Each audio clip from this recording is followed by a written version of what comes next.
Trabajo duro. En otras palabras, el buen trabajo tiene como resultado más trabajo duro y durante más horas. Al diseñar un negocio del tipo D, el éxito simplemente significa incrementar el sistema y contratar más personas. En otras palabras, usted trabaja menos, gana más y disfruta de más tiempo libre.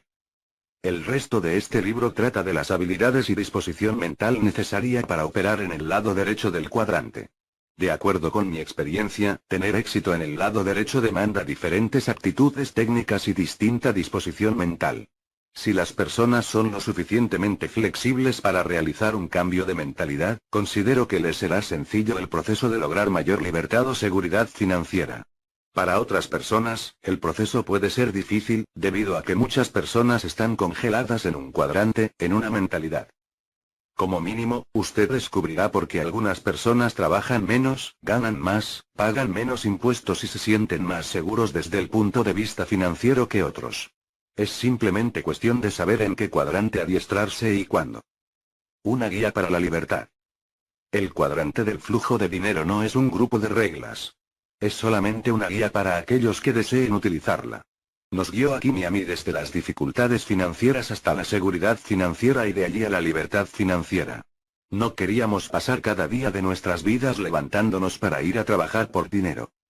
La diferencia entre los ricos y todos los demás.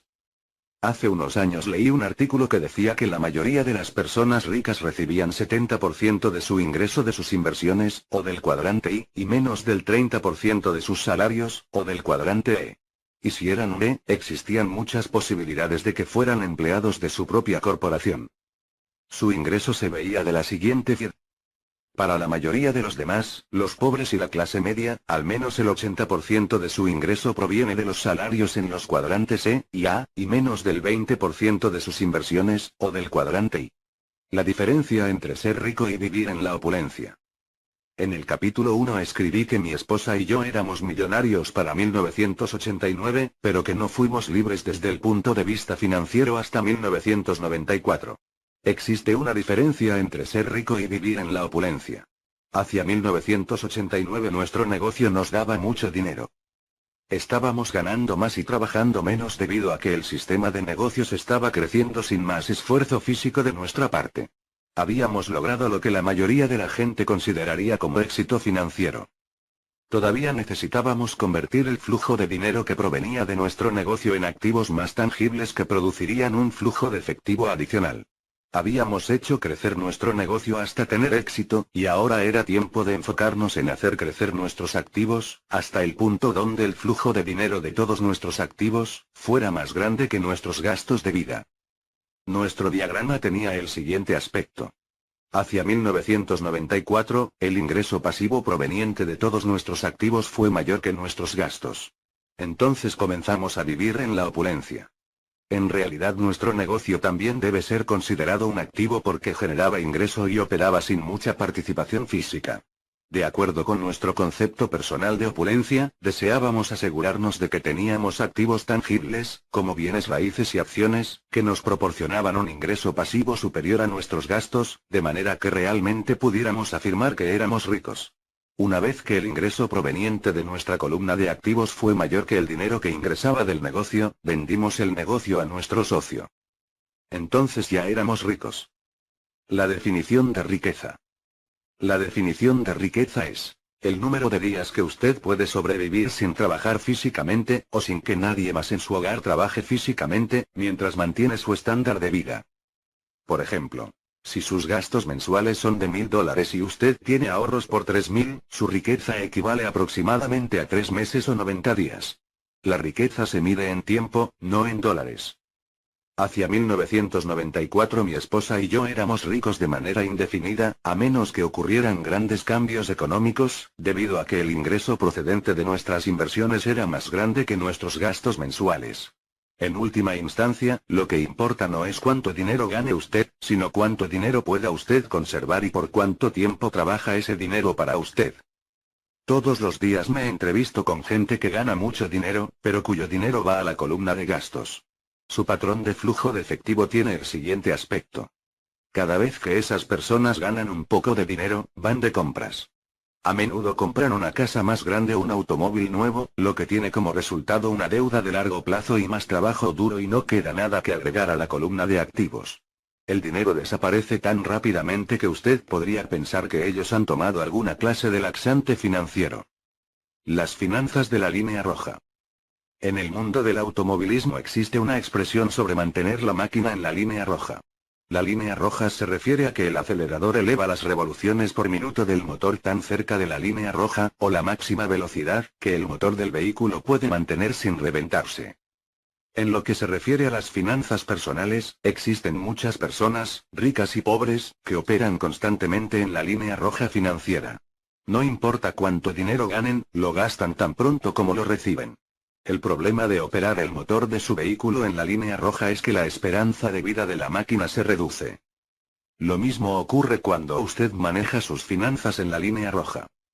Varios de mis amigos médicos afirman que el principal problema que ven hoy en día es el estrés causado por trabajar duro y nunca tener suficiente dinero. Uno de ellos afirma que la principal causa de padecimientos de la salud es lo que llama el cáncer de la cartera. El dinero gana dinero. Sin importar cuánto dinero ganen las personas, en última instancia deben colocar una parte en el cuadrante I. El cuadrante I trata específicamente con la idea del dinero que gana dinero. O la idea de que su dinero trabaja con el fin de que usted no tenga que trabajar. Sin embargo, es importante reconocer que existen otras formas de invertir. Otras formas de invertir. Las personas invierten en su educación. La educación tradicional es importante porque mientras mejor sea su educación, mejores serán sus oportunidades de ganar dinero. Usted puede pasar 4 años en la universidad y lograr que su ingreso potencial sea de entre $24,000 y $50,000 o más al año. Dado que la persona promedio pasa 40 años o más trabajando activamente, 4 años de educación universitaria o de algún tipo de educación superior es una excelente inversión. La lealtad y el trabajo duro constituyen otra forma de inversión, como ser un empleado de toda la vida de una compañía o del gobierno. Como retribución, por medio de un contrato, ese individuo es recompensado con una pensión vitalicia. Esa es una forma de inversión popular en la era industrial, pero es obsoleta en la era de la información.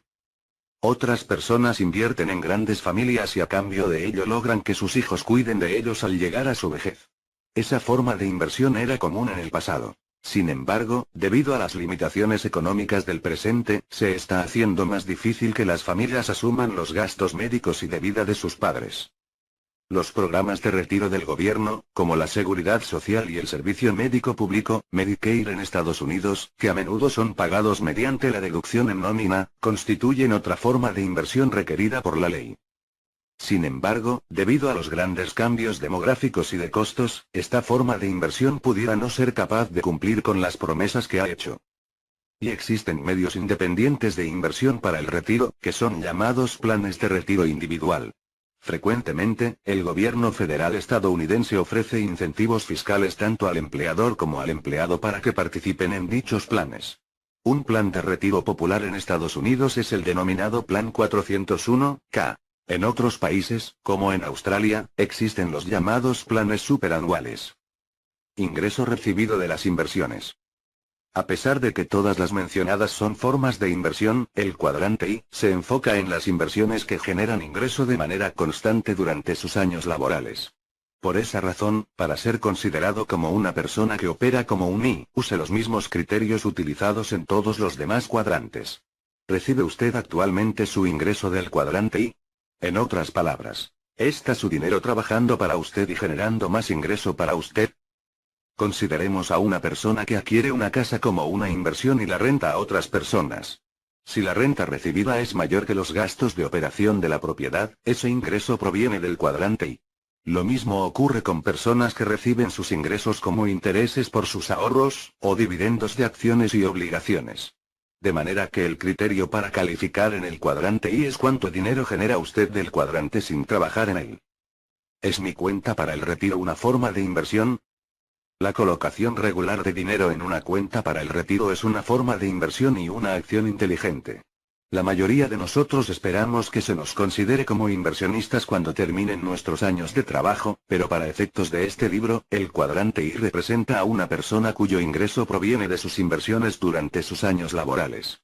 En la realidad, la mayoría de la gente no invierte en una cuenta para el retiro. La mayoría está ahorrando dinero en su cuenta para el retiro con la esperanza de que, al retirarse, podrá sacar de ella más dinero del que depositó. Existe una diferencia entre las personas que ahorran en sus cuentas para el retiro y las personas que, por medio de la inversión, utilizan activamente su dinero para ganar más dinero como forma de ingreso. ¿Son inversionistas los corredores de bolsa? Muchas personas que trabajan como asesores en el mundo de las inversiones no son, por definición, personas que generan su ingreso del cuadrante I. Por ejemplo, muchos corredores de bolsa, agentes de bienes raíces, asesores financieros, banqueros y contadores son predominantemente EOA. En otras palabras, sus ingresos provienen de su trabajo profesional y no necesariamente de los activos que poseen. Yo también tengo amigos que compran y venden acciones bursátiles. Ellos adquieren las acciones a precio bajo y esperan vender cuando el precio sube. En realidad, su profesión es el comercio de acciones, de la misma forma en que una persona puede ser dueña de una tienda detallista y adquiere artículos al por mayor y los vende al menudeo. En su caso, todavía existe una actividad física que deben realizar para generar dinero, por lo que se ajustan mejor al cuadrante A, que al cuadrante I.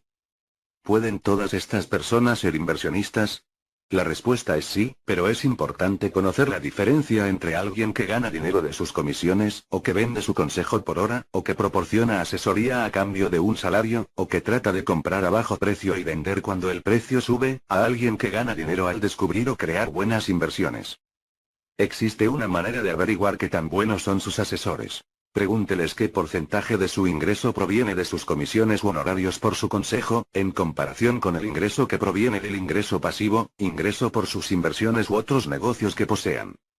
Yo tengo varios amigos contadores que me dicen, sin violar la confidencialidad que deben tener con sus clientes, que muchos consejeros profesionales en inversión tienen pocos ingresos provenientes de inversiones. En otras palabras, no ponen en práctica lo que predican. Ventajas del ingreso del cuadrante I. La principal diferencia de la gente que gana su dinero en el cuadrante I es que se enfocan en lograr que su dinero gane dinero. Si son buenos en eso, pueden tener a ese dinero trabajando para ellos y para sus familias por cientos de años. Además de las obvias ventajas de saber cómo hacer dinero con el dinero y no tener que levantarse para ir a trabajar, existen también muchas ventajas fiscales que no se encuentran a la disposición de la gente que tiene que trabajar para ganar dinero. Una de las razones por las que los ricos se hacen más ricos es que en ocasiones pueden ganar millones y legalmente no pagan impuestos sobre ese dinero. Eso ocurre porque ellos ganan dinero en la columna de activos y no en la columna de ingresos. O bien ganan dinero como inversionistas, no como trabajadores. Las personas que trabajan para ganar dinero no solo son frecuentemente grabadas con tasas de impuesto más altas, sino que además sus impuestos son retenidos de sus salarios, de manera que nunca ven siquiera esa porción de su ingreso. ¿Por qué no hay más inversionistas? El cuadrante I es el cuadrante que permite trabajar menos, ganar más y pagar menos en impuestos. Entonces, ¿por qué no hay más inversionistas? Por la misma razón por la que muchas personas no inician sus propios negocios. Puede resumirse en una palabra: riesgo. A muchas personas no les agrada la idea de entregar el dinero que han ganado con tanto esfuerzo y no volver a recibirlo. Muchas personas tienen tanto miedo de perder que deciden no invertir o arriesgar su dinero del todo, sin importar cuánto dinero puedan ganar a cambio. Una celebridad de Hollywood dijo una vez: no es el retorno sobre la inversión lo que me preocupa. Es el retorno de la inversión. El miedo de perder dinero parece dividir a los inversionistas en 4 grandes categorías. 1. Personas que son enemigas del riesgo y no hacen nada excepto jugar a lo seguro y mantienen su dinero en el banco. 2. Personas que encargan la tarea de invertir a alguien más, como un asesor financiero o un gerente de fondos de inversión. 3. Apostadores. 4. Inversionistas. La diferencia entre un apostador y un inversionista es la siguiente. Para un apostador, la inversión es un juego de azar.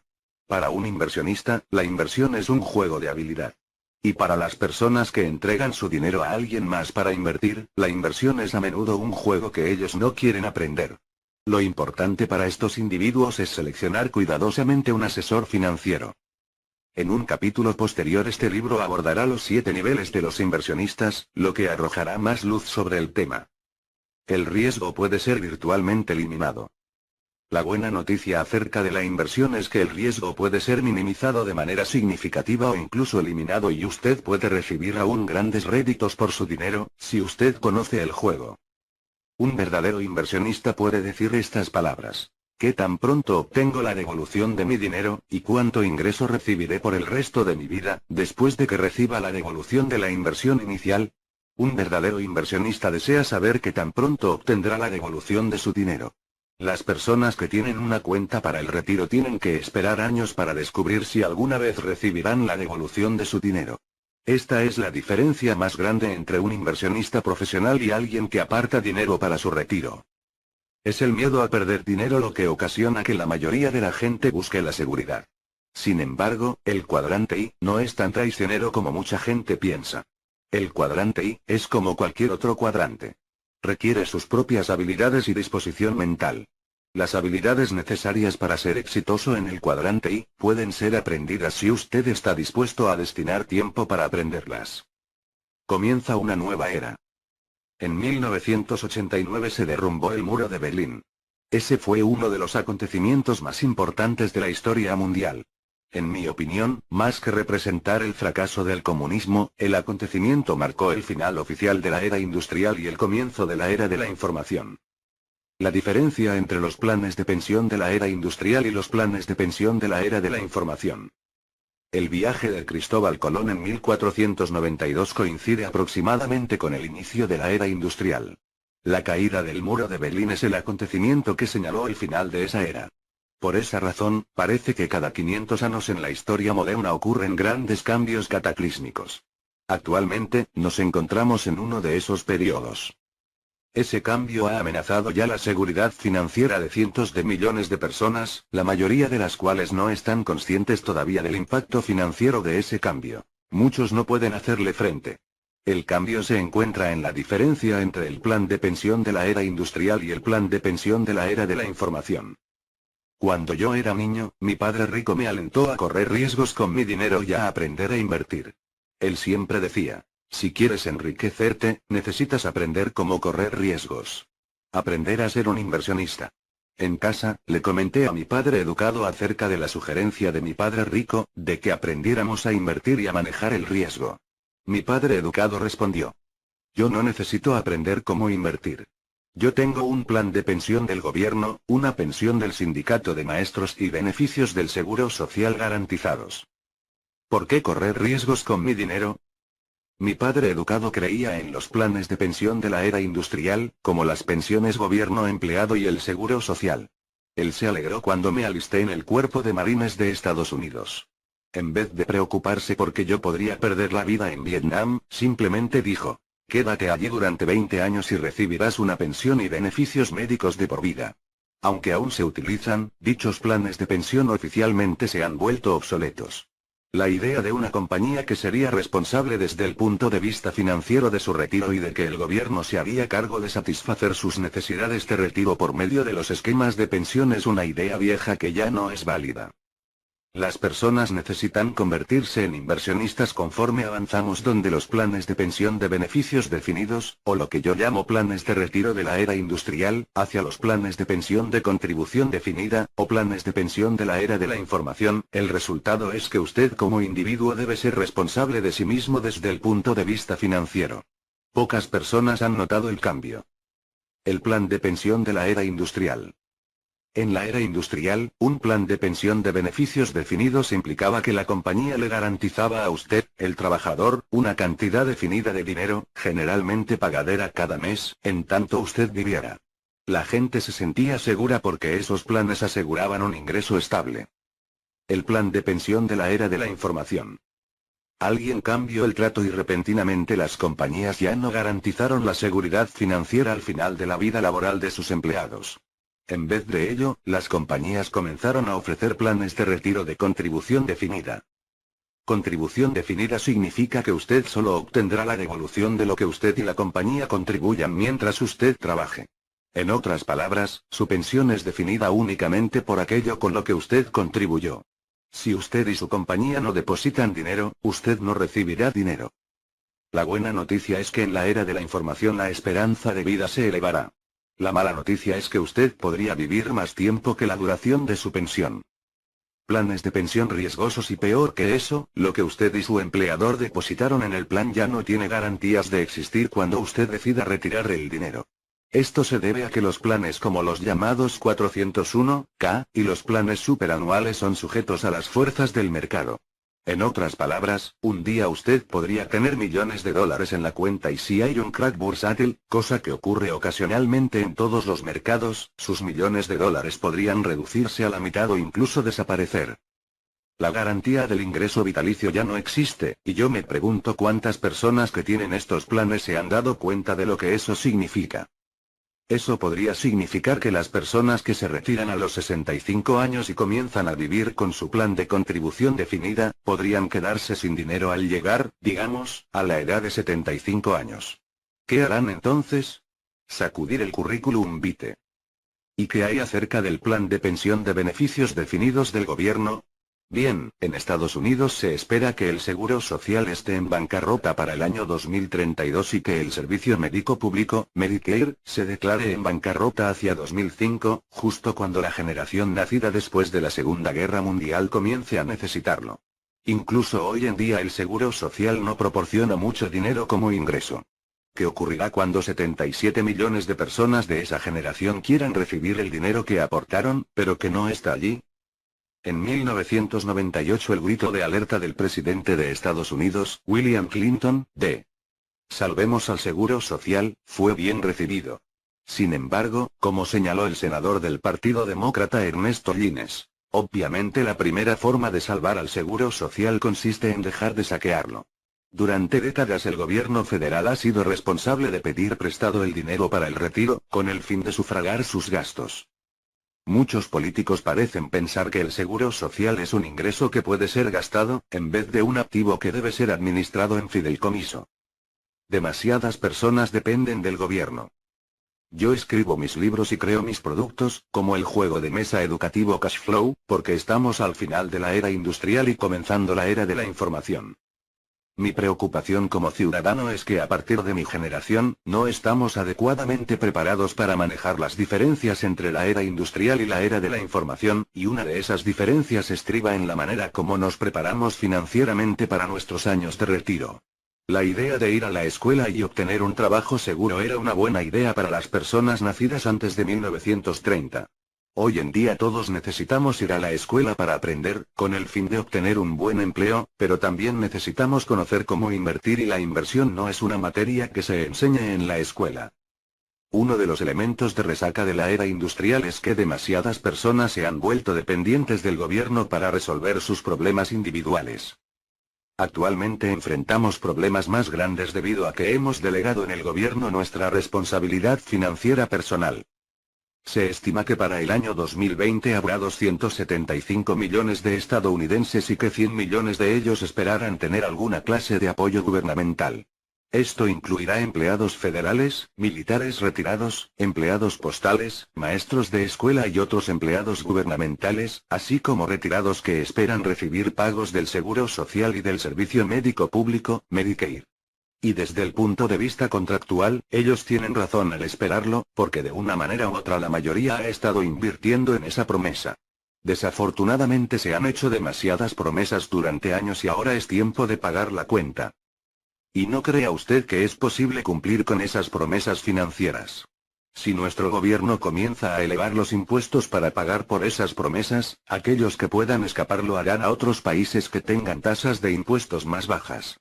En la era de la información el término paraíso fiscal no significará que otro país sirva como refugio fiscal. Paraíso fiscal podría significar ciberespacio. Se avecina un gran cambio. Recuerdo la advertencia del presidente John F. Kennedy. Se avecina un gran cambio. Bien, el cambio ha llegado. Invertir sin ser inversionistas. El cambio de los planes de pensión de beneficios definidos a los de contribución definida está obligando a millones de personas alrededor del mundo a convertirse en inversionistas, con muy poca educación relacionada con la inversión. Muchas personas que han pasado sus vidas evitando los riesgos financieros están siendo obligadas ahora a asumirlos, los mismos pueden afectar su futuro, su vejez, el final de sus años laborales. La mayoría descubrirá si eran inversionistas inteligentes o apostadores descuidados solo cuando sea tiempo de retirarse. Actualmente el mercado de valores está en boca de todos. Está siendo impulsado por muchos factores, uno de los cuales consiste en los no inversionistas que tratan de convertirse en inversionistas. Su camino financiero tiene el siguiente aspecto. La gran mayoría de esas personas, lo sé, están orientadas hacia la seguridad por su propia naturaleza. Esa es la razón por la que buscan trabajos seguros o carreras seguras, o crean pequeños negocios que pueden controlar. Están mudándose al cuadrante I, debido a los planes de retiro de contribución definida, donde esperan encontrar seguridad para cuando terminen sus años laborales. El cuadrante I es el cuadrante del riesgo. Debido a que mucha gente en el lado izquierdo del cuadrante del flujo de dinero está buscando la seguridad, el mercado de valores responde de la misma manera. Esa es la razón por la que usted escucha frecuentemente las siguientes palabras. 1. Diversificación. Las personas que buscan la seguridad utilizan mucho la palabra diversificación. ¿Por qué? Porque la estrategia de diversificación es una estrategia para no perder. No se trata de una estrategia de inversión para ganar. Los inversionistas exitosos o ricos no diversifican. Enfocan sus esfuerzos. Warren Buffett, posiblemente el inversionista más importante del mundo, dice acerca de la diversificación. La estrategia que hemos adoptado va en contra de nuestro dogma estandarizado de buscar la diversificación. Muchas lumbreras dirían en consecuencia que la estrategia debe ser más arriesgada que la empleada por inversionistas más convencionales. No estamos de acuerdo. Creemos que la política de concentración de portafolio puede reducir el riesgo si incrementa, como debe hacerlo, tanto la intensidad con que el inversionista considera un negocio como el nivel de comodidad que debe sentir con sus características económicas antes de adquirirlo. En otras palabras, Warren Buffett está diciendo que la concentración de portafolio o el enfoque en pocas inversiones, en vez de la diversificación, es una mejor estrategia. En su mente, la concentración y no la diversificación demanda que usted sea más inteligente, más intenso en sus pensamientos y acciones. Su artículo continúa diciendo que los inversionistas promedio evitan la volatilidad porque piensan que la volatilidad es riesgosa. Warren Buffett dice, de hecho, al verdadero inversionista le gusta la volatilidad. Para salir de nuestras dificultades financieras y lograr nuestra libertad financiera, mi esposa y yo no diversificamos. Concentramos nuestras inversiones. 2. Acciones de grandes compañías. Los inversionistas que privilegian la seguridad generalmente adquieren acciones de las compañías grandes conocidas como blue chips en inglés. Aunque la compañía puede ser más segura, el mercado de valores no lo es. 3. Fondos de inversión. Las personas que saben poco sobre inversión se sienten más seguras cuando entregan su dinero al gerente de un fondo de inversión, esperando que haga un mejor trabajo del que ellos son capaces. Y esta es una estrategia inteligente para las personas que no tienen intenciones de convertirse en inversionistas profesionales. El problema es que, aunque se trata de una estrategia inteligente, no significa que los fondos de inversión sean menos riesgosos. De hecho, si se produce un crack en el mercado de valores, podríamos ver lo que yo llamo la crisis de los fondos de inversión, una catástrofe financiera tan devastadora como la crisis especulativa de la manía de los tulipanes de 1610, la burbuja de los mares del sur de 1620 y el estallido de los bonos chatarra de 1990.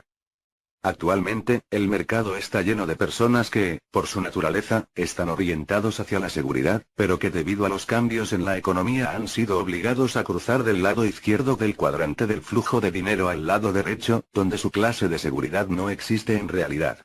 Este hecho me preocupa. Muchas personas piensan que sus planes de pensión son seguros, cuando en realidad no lo son. Si se produjera una crisis o una depresión importante, sus planes podrían ser destruidos. Sus planes de retiro no son tan seguros como los planes de retiro que tenían nuestros padres. Se aproximan grandes crisis económicas. El escenario está listo para que tengan lugar grandes crisis económicas. Dichas crisis siempre han señalado el final de una era antigua y el nacimiento de una nueva era. Al final de cada etapa existen personas que avanzan y otras que se aferran a las ideas del pasado. Temo que las personas que aún tienen la expectativa de que su seguridad financiera es responsabilidad de una gran compañía o de un gran gobierno, quedarán desilusionadas en los próximos años. Esas son ideas de la era industrial, pero no de la era de la información. Nadie tiene una bola de cristal. Yo estoy suscrito a muchos servicios noticiosos sobre inversión. Cada uno dice una cosa diferente. Algunos señalan que el futuro es brillante. Algunos dicen que es inminente una gran crisis en el mercado y una depresión importante. Para permanecer en la objetividad, yo escucho ambas partes, porque las dos tienen argumentos que vale la pena escuchar. El camino que tomo no consiste en tratar de adivinar el futuro, sino que trato de mantenerme educado en lo relacionado con los cuadrantes de E, I, y estar preparado para cualquier cosa que ocurra. Una persona que está preparada prosperará sin importar en qué dirección marche la economía, ni cuándo cambie. Si la historia puede ser un indicador, una persona que vive hasta la edad de 75 años debe tener la expectativa de vivir una depresión y dos grandes recesiones. Bien, mis padres atravesaron por su depresión, pero la generación nacida después de la Segunda Guerra Mundial no lo ha hecho, aún. Y han pasado aproximadamente 60 años desde que tuvo lugar la última depresión. Actualmente todos debemos estar preocupados por más cosas que la seguridad en el trabajo. Pienso que también debemos estar preocupados por nuestra propia seguridad financiera en el largo plazo, y no dejar esa responsabilidad a una compañía o al gobierno. La época cambió oficialmente cuando las compañías afirmaron que ya no eran responsables por los años de retiro de sus empleados. Una vez que cambiaron al plan de retiro de contribución definida, el mensaje fue que usted era ahora el responsable de invertir en su propio futuro. Hoy en día todos necesitamos convertirnos en inversionistas inteligentes, siempre atentos a los cambios en las subidas y descensos de los mercados financieros. Yo le recomiendo que aprenda a ser un inversionista en vez de entregar su dinero a otra persona para que ésta lo invierta por usted. Si usted simplemente entrega su dinero a un fondo de inversión o a un asesor financiero, es posible que tenga que esperar hasta los 65 años de edad para descubrir si esa persona hizo bien su trabajo. Si no lo hizo bien, es posible que usted tenga que trabajar por el resto de su vida. Millones de personas tendrán que hacer precisamente eso porque será demasiado tarde para que ellos inviertan o aprendan sobre inversión. Aprenda a manejar el riesgo. Es posible invertir y obtener grandes utilidades con bajo riesgo. Todo lo que tiene que hacer es aprender cómo se hace. No es difícil. De hecho, se parece mucho a aprender a andar en bicicleta. En las primeras etapas usted puede caerse, pero después de algún tiempo dejará de caerse y la inversión se convertirá en una segunda naturaleza, de la misma forma en que andar en bicicleta lo es para la mayoría de nosotros. El problema con el lado izquierdo del cuadrante del flujo de dinero es que mucha gente va a él para evitar el riesgo financiero. En vez de evitar el riesgo, le recomiendo que aprenda cómo manejar el riesgo financiero. Corra riesgos. Las personas que corren riesgos cambian al mundo. Pocas personas se vuelven ricas sin asumir riesgos. Demasiada gente se ha vuelto dependiente del gobierno para eliminar los riesgos de la vida. El comienzo de la era de la información es el final del gobierno grande, tal y como lo conocimos antes. El gobierno grande se ha vuelto demasiado caro. Desafortunadamente, los millones de personas en todo el mundo que se han vuelto dependientes de la idea de derechos y pensiones de por vida se quedarán atrás desde el punto de vista financiero. La era de la información implica que todos necesitamos convertirnos en autosuficientes y que comencemos a crecer. La idea de estudia duro y encuentra un trabajo seguro nació en la era industrial. Ya no nos encontramos en ella. Los tiempos están cambiando. El problema es que las ideas de muchas personas no han cambiado. Ellos todavía piensan que tienen derecho a algo. Muchos todavía piensan que el cuadrante I no es su responsabilidad. Siguen pensando que el gobierno, o una gran compañía, o el sindicato, o el fondo de inversión, o su familia, se harán cargo de ellos cuando termine su etapa laboral. Por su bien, espero que estén en lo correcto. Estos individuos no necesitan leer más. Lo que me impulsó a escribir El cuadrante del flujo del dinero es mi preocupación por aquellas personas que reconocen la necesidad de convertirse en inversionistas.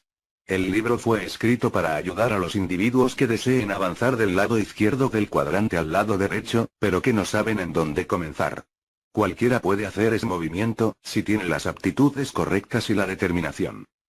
Si usted ya ha encontrado su propia libertad financiera, lo felicito. Por favor, enseñe a otras personas el camino que siguió y guíelos si ellos desean ser guiados. Guíelos, pero déjelos encontrar su propio camino, dado que existen muchas vías hacia la libertad financiera. Sin importar lo que usted decida, por favor recuerde lo siguiente. La libertad financiera puede ser libre, pero no es barata. La libertad tiene un precio, y yo considero que vale ese precio. El gran secreto es No se necesita dinero ni una buena educación formal para ser libre desde el punto de vista financiero. Tampoco tiene que ser necesariamente riesgoso. En vez de lo anterior, el precio de la libertad se mide en sueños, deseos y la habilidad para superar la desilusión que todos sentimos a lo largo del camino. ¿Está usted dispuesto a pagar ese precio? Uno de mis padres pagó el precio, el otro no. Él pagó un tipo diferente de precio. La pregunta del cuadrante D. ¿Es usted un verdadero dueño de negocio? Lo es si puede responder sí a la siguiente pregunta. ¿Puede usted dejar su negocio por un año o más, y encontrarlo a su regreso más redituable y mejor administrado que cuando se marchó? Fin del capítulo 2. Capítulo 3. ¿Por qué la gente prefiere la seguridad a la libertad? Mis dos padres me recomendaron asistir a la universidad y obtener un grado universitario. Sin embargo, después de recibir mi título cambió el consejo que me dieron. Mi padre educado me recomendaba constantemente: ve a la escuela, obtén buenas calificaciones y luego obtén un trabajo bueno y seguro. Él me estaba recomendando un camino en la vida enfocado en el lado izquierdo del cuadrante, que tenía un aspecto parecido al siguiente. Mi otro padre, que no tenía preparación escolar pero era rico, me recomendaba enfocarme en el lado derecho del cuadrante. Ve a la escuela, obtén buenas calificaciones y luego comienza tu propia compañía. Su consejo era diferente porque uno de mis padres estaba preocupado por la seguridad laboral y el otro estaba más preocupado por la libertad financiera. ¿Por qué la gente busca la seguridad laboral? La razón más importante por la que muchas personas buscan la seguridad laboral es debido a que eso les enseñaron a buscar, en el hogar y en la escuela. Millones de personas continúan siguiendo ese consejo. Muchos de nosotros hemos sido condicionados desde nuestra más tierna infancia a pensar en la seguridad laboral en vez de la seguridad financiera o la libertad financiera.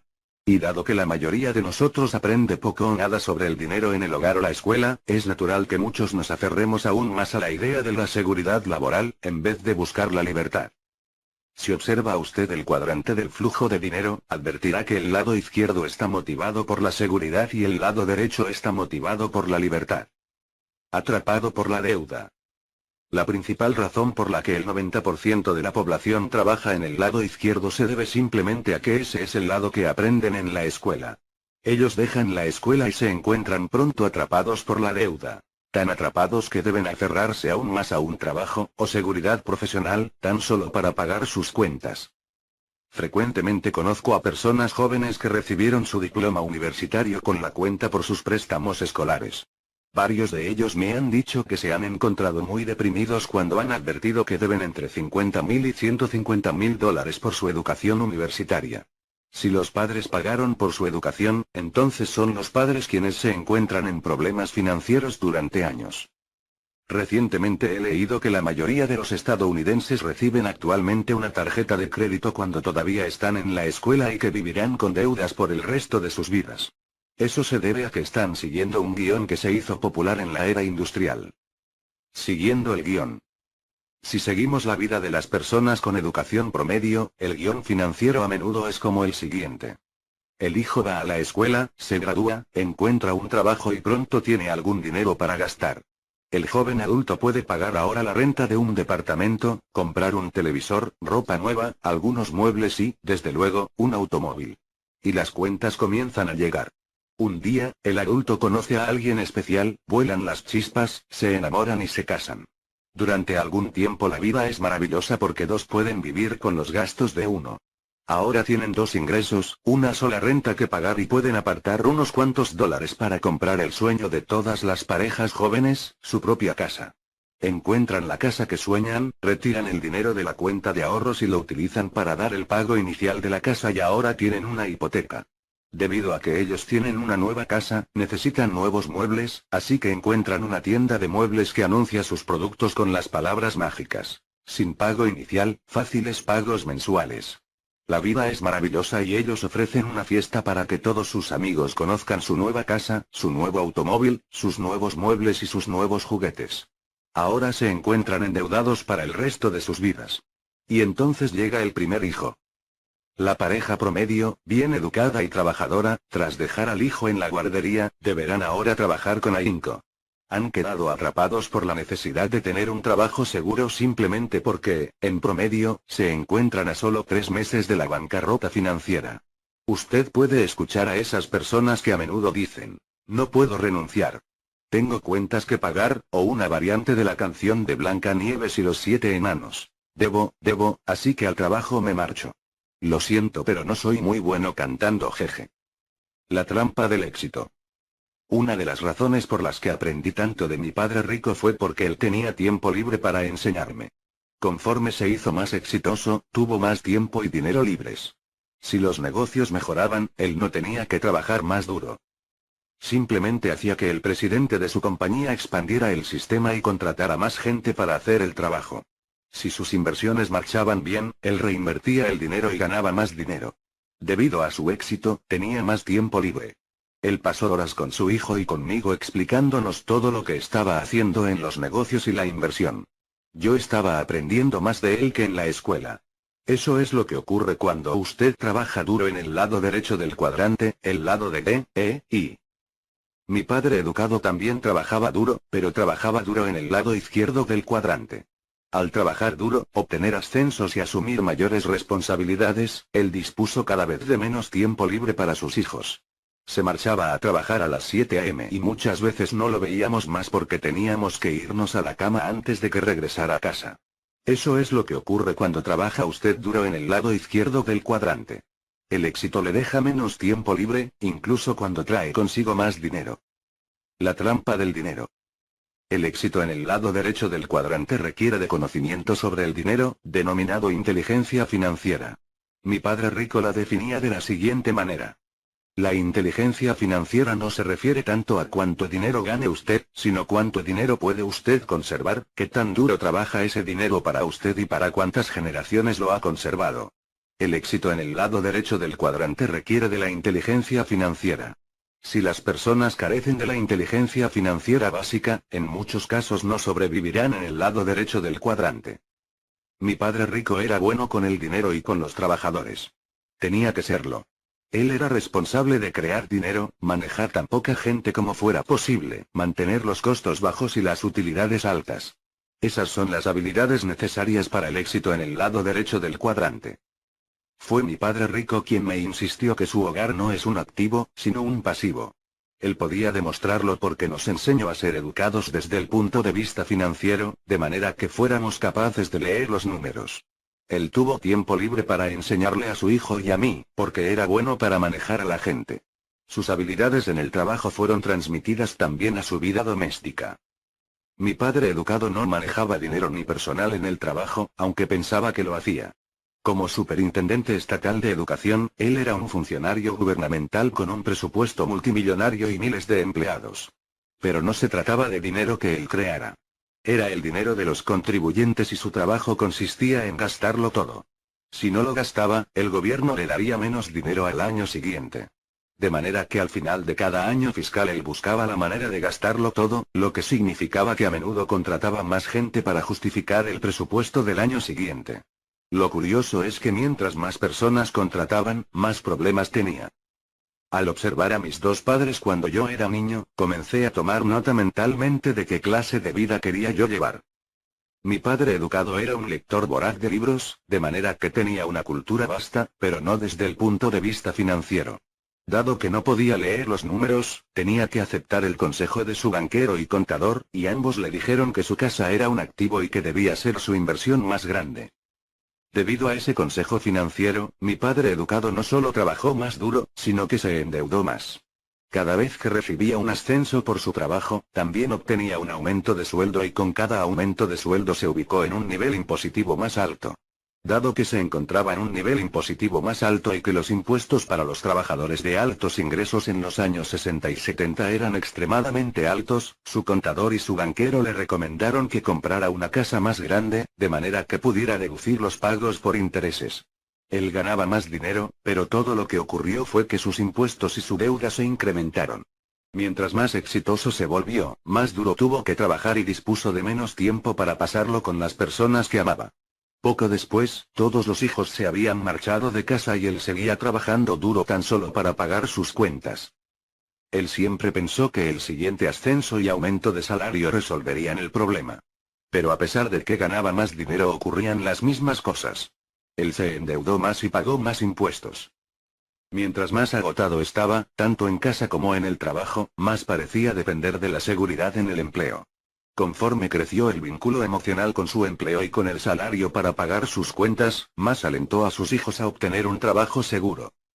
Mientras más inseguro se sentía, más buscaba la seguridad. Sus dos gastos más grandes. Dado que mi padre no podía leer estados financieros, no podía ver la trampa de dinero en que se estaba metiendo conforme se hizo más exitoso. Se trata de la misma trampa de dinero en que he visto caer a millones de personas trabajadoras y exitosas.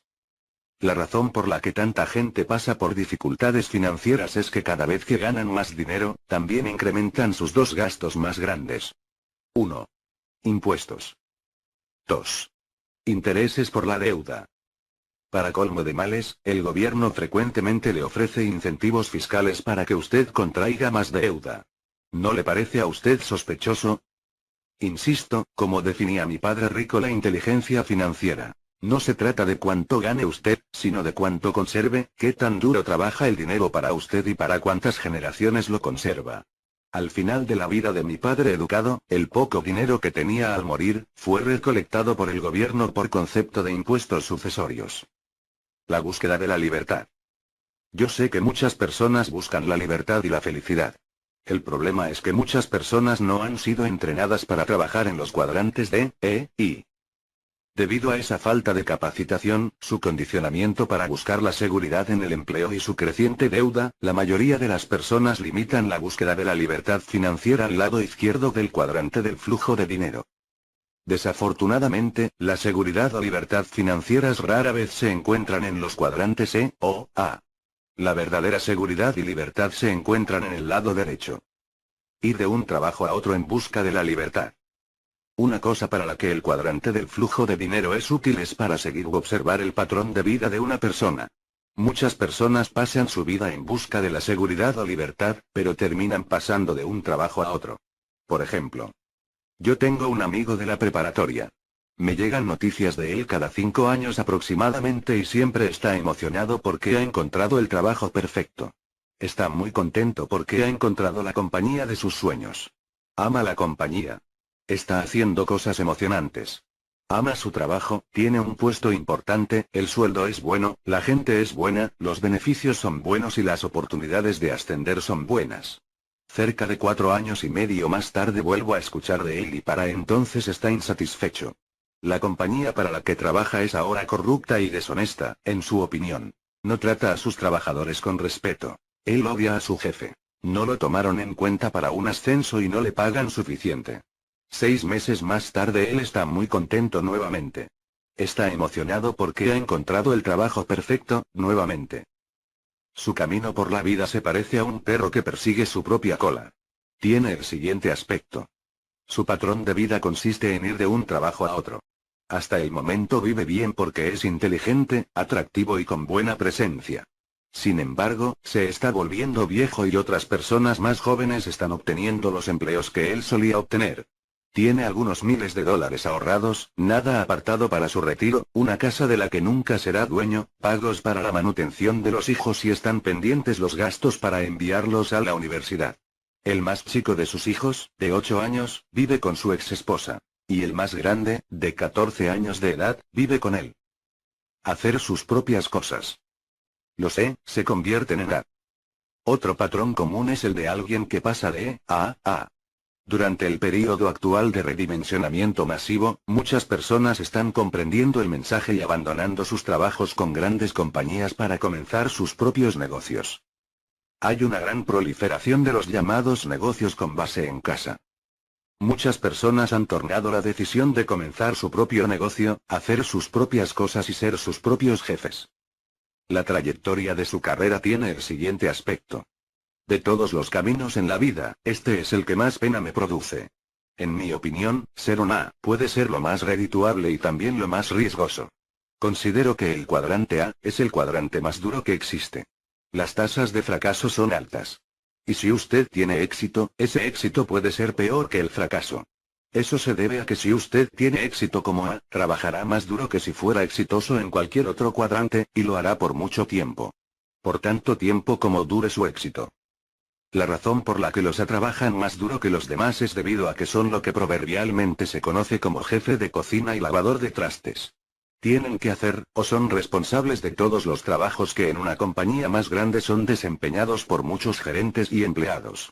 Una A que comienza tiene que responder el teléfono, pagar las cuentas, realizar las visitas de ventas. Trata de hacerse publicidad con un presupuesto pequeño, maneja a los clientes, contrata a los empleados, despide a los empleados, ocupa el puesto de los empleados cuando estos no se presentan a trabajar, habla con el encargado de los impuestos, forcejea con los inspectores del gobierno, etc. Personalmente me estremezco cuando escucho que alguien dice que va a comenzar su propio negocio. Les deseo lo mejor y sin embargo me preocupan mucho. He visto a muchos que toman sus ahorros de toda la vida o piden prestado dinero de sus amigos y familia para comenzar su propio negocio. Después de 3 o más años de dificultades y de trabajar duro, el negocio quiebra y en vez de contar con sus ahorros, ellos tienen deudas que pagar. A nivel nacional, 9 de cada 10 negocios de ese tipo fracasan en 5 años. De los negocios que tienen éxito, 9 de cada 10 fracasan en los siguientes 5 años. En otras palabras, 99 de cada 100 negocios pequeños desaparecerán en el curso de 10 años. Pienso que la razón por la que la mayoría fracasa en los primeros 5 años es debido a su falta de experiencia y falta de capital. La razón por la que los sobrevivientes fracasan en los siguientes 5 años no es falta de capital, sino falta de energía. La persona finalmente se cansa de esas horas de trabajo duro y prolongado. Muchos simplemente se consumen. Esa es la razón por la que muchos profesionistas educados cambian de compañías o tratan de comenzar algo nuevo, o mueren. Quizás sea esa la razón por la que la expectativa de vida promedio de los médicos y abogados es más baja que la de la mayoría de los demás. Su expectativa promedio de vida es de 58 años. Para todos los demás es superior a 70 años. Quienes sobreviven, parecen hacerse a la idea de levantarse, ir a trabajar y trabajar duro por siempre. Eso parece ser todo lo que saben. Los padres de un amigo me recordaron lo siguiente. Por 45 años han pasado muchas horas trabajando en su tienda de licores, en una esquina. Conforme se incrementó el crimen en el vecindario, tuvieron que poner varas de acero en las puertas y en las ventanas. Hoy en día el dinero es entregado por una ventanilla parecida a la de un banco. Yo voy ocasionalmente a verlos. Son personas maravillosas y dulces y me entristece verlos como prisioneros virtuales de su propio negocio, de las 10 de la mañana hasta las 2 de la mañana del siguiente día, mirando desde atrás de las barras. Muchos inteligentes venden sus negocios en su momento más alto, antes de quedar agotados, a alguien con la energía y el dinero. Toman algún tiempo para descansar y luego comienzan algo nuevo. Siguen haciendo sus propias cosas y lo aman. Pero tienen que saber cuándo salir. El peor consejo que usted puede dar a sus hijos. Si usted nació antes de 1930, el consejo: ve a la escuela, obtén buenas calificaciones y encuentra un trabajo seguro era bueno. Pero si usted nació después de 1930, es un mal consejo. ¿Por qué? La respuesta se encuentra en 1. Impuestos, y 2. Deuda. Para las personas que ganaron sus ingresos en el cuadrante prácticamente no quedan incentivos fiscales. Actualmente, en Estados Unidos, ser un empleado quiere decir que usted es un socio al 50% con el gobierno. Eso significa que en última instancia el gobierno recibirá 50% o más de las ganancias de un empleado y gran parte de eso incluso antes de que el empleado vea el cheque con su sueldo. Cuando usted considera que el gobierno le ofrece incentivos fiscales por incurrir en mayor deuda, el camino hacia la libertad financiera es virtualmente imposible para la mayoría de las personas que se encuentran en el cuadrante y para la mayoría de los que están en el cuadrante A. A menudo escucho a los contadores que les dicen a sus clientes que comienzan a ganar más ingreso del cuadrante que deben comprar una casa más grande con el fin de recibir un mayor incentivo fiscal. Aunque eso puede tener sentido para algunos que se encuentran en el lado izquierdo del cuadrante del flujo de dinero, carece de todo sentido para alguien en el lado derecho del cuadrante. ¿Quién paga más impuestos? Los ricos pagan menos impuestos al ingreso. ¿Por qué?